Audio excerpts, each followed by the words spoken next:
So welcome to part 2 of the screencast on professionalism and the GPhC. So at the end of the first part, I asked you just to have a quick think about some attributes that you might expect of somebody who was a professional, like a pharmacist.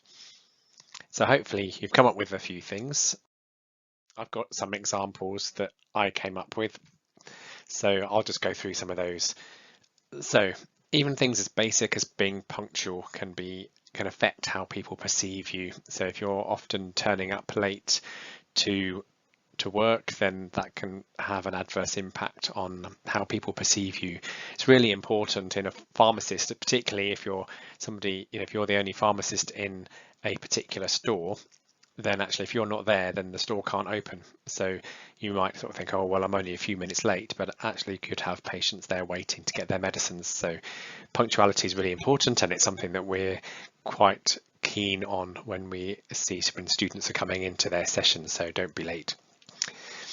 People will expect a pharmacist to be well dressed. So again, when you start your dispensing classes next term, we'll be expecting business dress.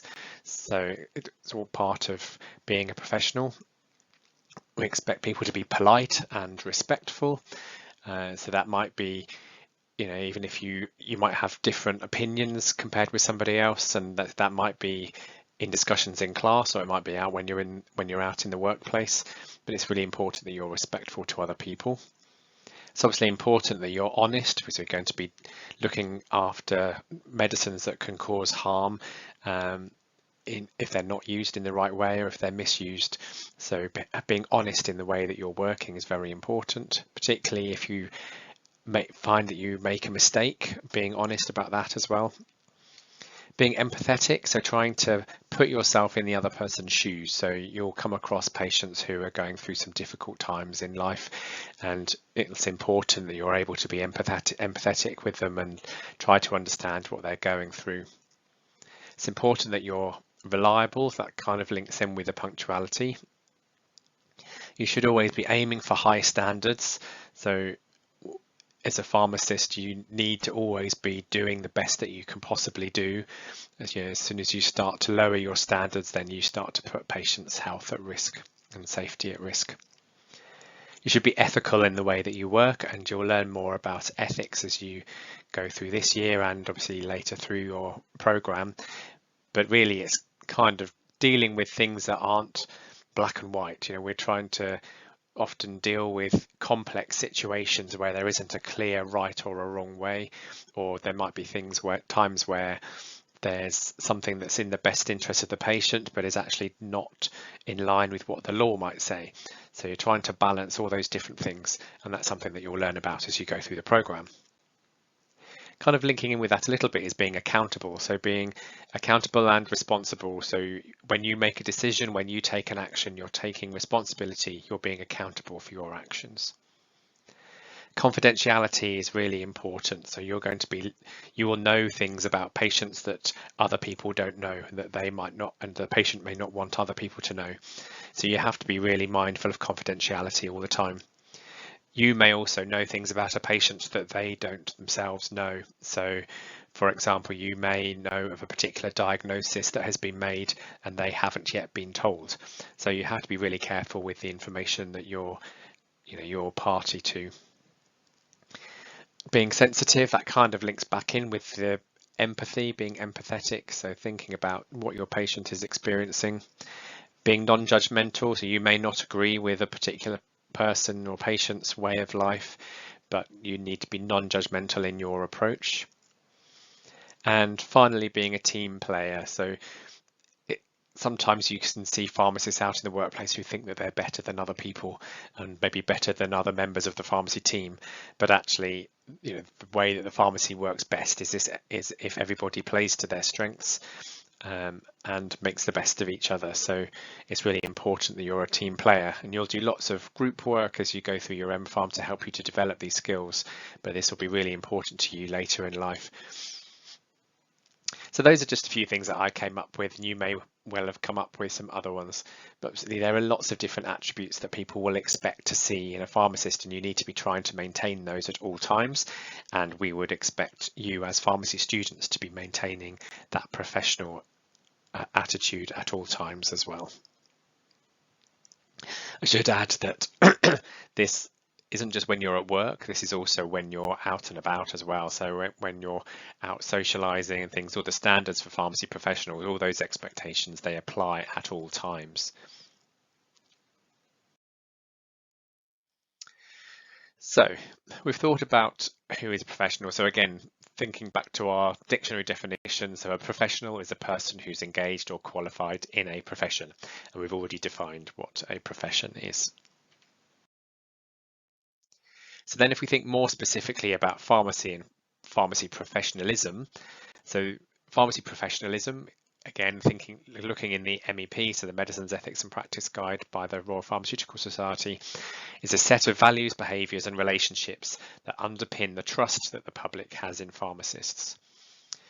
So some of these examples, they link in with the stuff that I've just been talking about. So appropriate accountability, having compassion for other people, always looking to provide excellent services, always be trying to improve yourself and the services that you deliver, having honour and integrity in the way that you work, maintaining professional judgment, respecting other patients, but also the people that you work with, so whether that's pharmacy colleagues or other healthcare professionals, and working in partnership with them, so all of the people that you might come in contact with, so your patient, any doctors, nurses, physiotherapists, etc. You might come into contact with a whole range of healthcare practitioners, and you should be able to work effectively with them to sort of promote the public and the patient's best interests.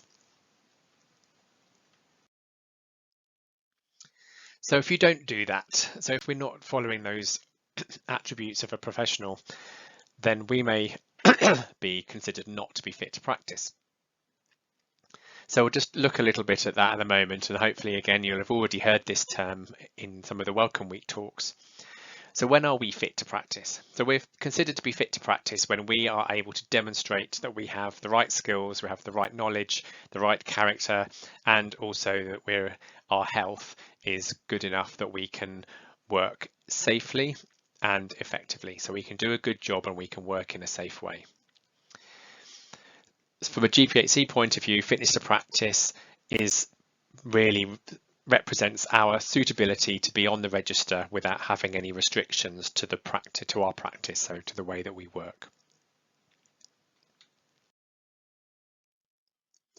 So when we join the pharmacy register as a pharmacist, we have to complete a fitness to practice declaration, and this is done every year. And as part of this, we have to sign, or basically declare that we would let the GPhC know if there's anything that we are aware of that might make us unable to work in a safe way effectively. So if our fitness to practice might be impaired. We also, as part of this, have to show that we're completing continuing professional development. So continuously improving ourselves, learning new things as new medicines come out and so on. We have to do that every year, and we have to be able to demonstrate that.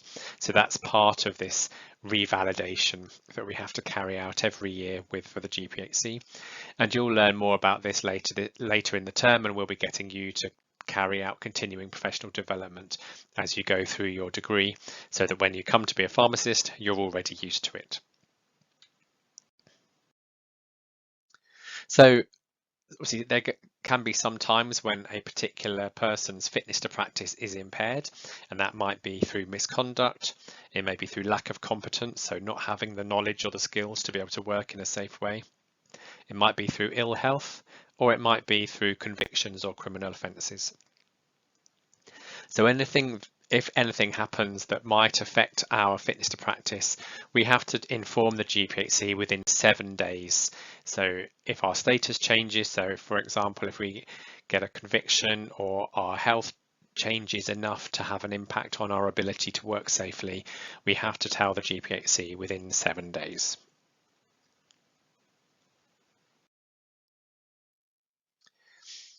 So what happens if a pharmacy professional's fitness to practice is impaired? So the GPhC has a really 4 different things that it can do if they find that a pharmacy professional's fitness to practice is impaired. So the lowest level is just to issue a warning to the pharmacy professional. So this would be a formal warning, and it would obviously be kept on record. The next level up is to impose conditions on that person's practice. So it might be saying you can only undertake certain services, or it might be saying you have to work alongside another pharmacist at all times. They might decide to suspend the person from the register, so that means you wouldn't be able to work as a pharmacist until the end of that suspension period. So that might be if it was something relating to health, for example, and you were suspended from the register to give you time to recover. And then obviously the most severe is removing that person from the register, and that means that they can no longer work as a pharmacist. So that removal from the register, that obviously that's the most serious thing that can happen, and that might be because they think that there's a continued risk to the patients or public. They might think that the person has a lack of insight, so they can't see for themselves why they're not working in a safe way, or whatever the situation is, why that's making them unsafe in their practice. People who are being dishonest, people who've really moved away, they're not meeting the standards for pharmacy professionals, so people who've deviated from those standards.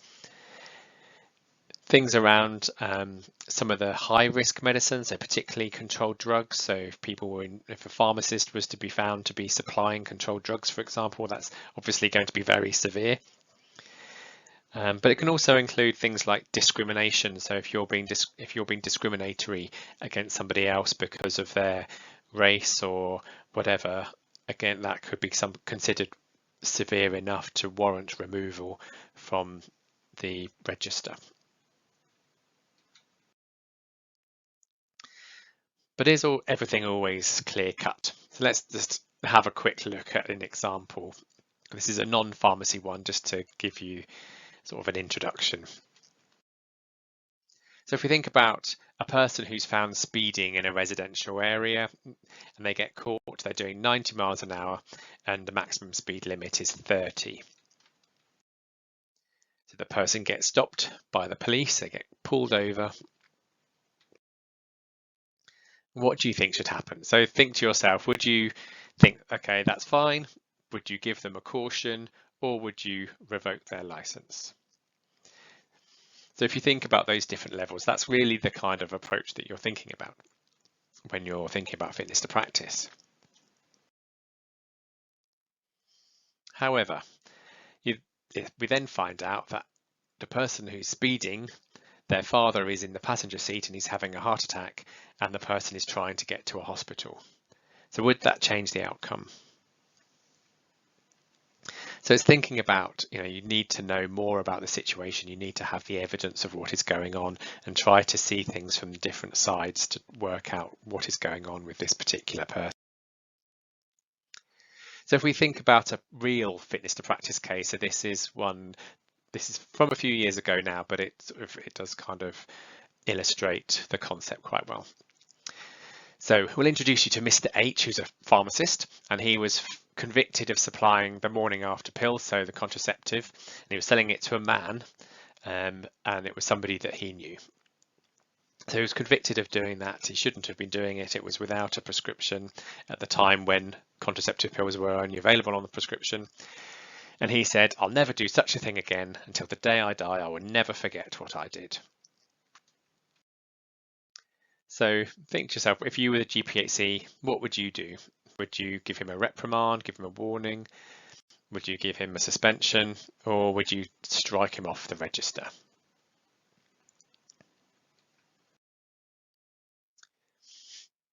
So what the Fitness Practice Committee actually decided was that they gave him a reprimand. So that might surprise you. You might have expected they would have been a bit harsher in their approach, but their statement was that they felt that they were happy that he wouldn't do this ever again and that he had effectively learnt his lesson. So then 20 years later, we have our pharmacist again. So highlighted in red there, R&C Pharmacy, amoxicillin. So what had happened was Mr. H was on duty in a pharmacy, and a customer came in and asked for a supply of amoxicillin. So the pharmacist just asked 2 questions. He just said, what strength would you like and have you used them before? And unfortunately, it was a BBC researcher who was acting as the customer. And this pharmacist sold them a packet of amoxicillin, again with no prescription. And the pharmacist never asked for a prescription either. They just asked those 2 questions and then sold them the antibiotic. Even more unluckily for Mr. H, the whole situation was filmed by a hidden camera, which was being worn by the undercover researcher.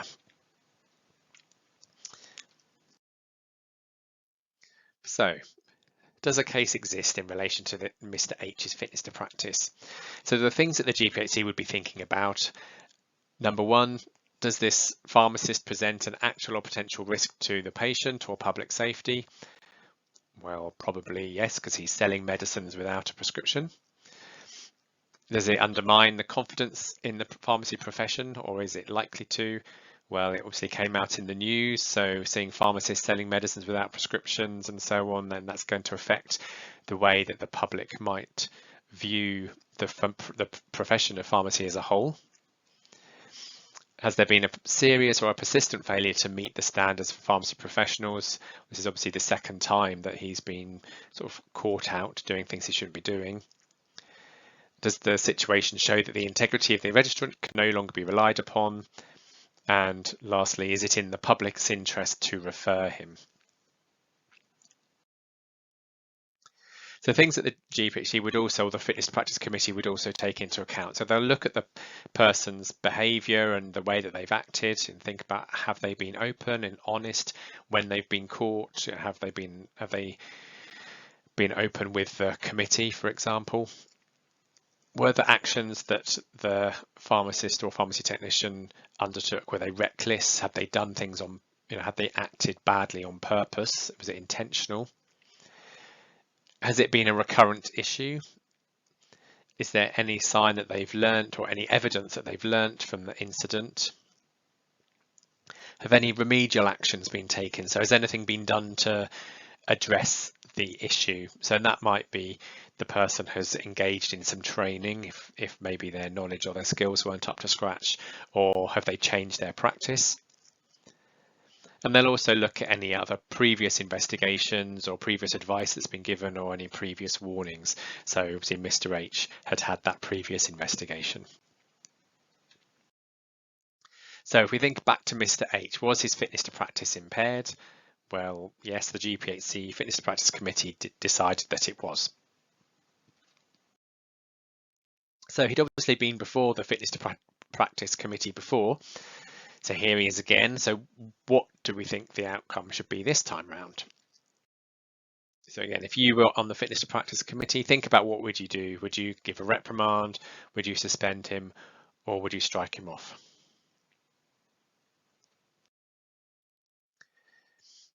So the committee's decision was just to suspend him, which surprised me, and I think it usually surprises most people when they hear about the case. You'd expect that he might be struck off, but hopefully this kind of gives some sort of helps you to see that the GPhC aren't there just to strike people off straight away. They really do look at the risk to patients and the wider situation, and when they're deciding what they're going to do.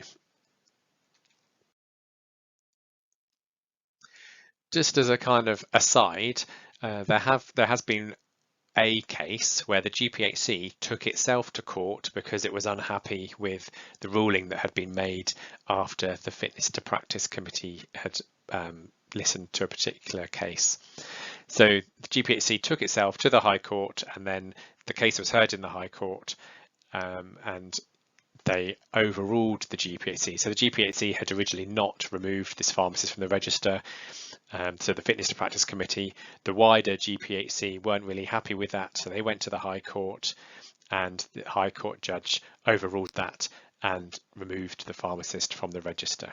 So that was just an unusual case, obviously a few years ago now, but I just thought it was worth you being aware that that could potentially happen. So obviously the external courts could get involved in a fitness to practice case.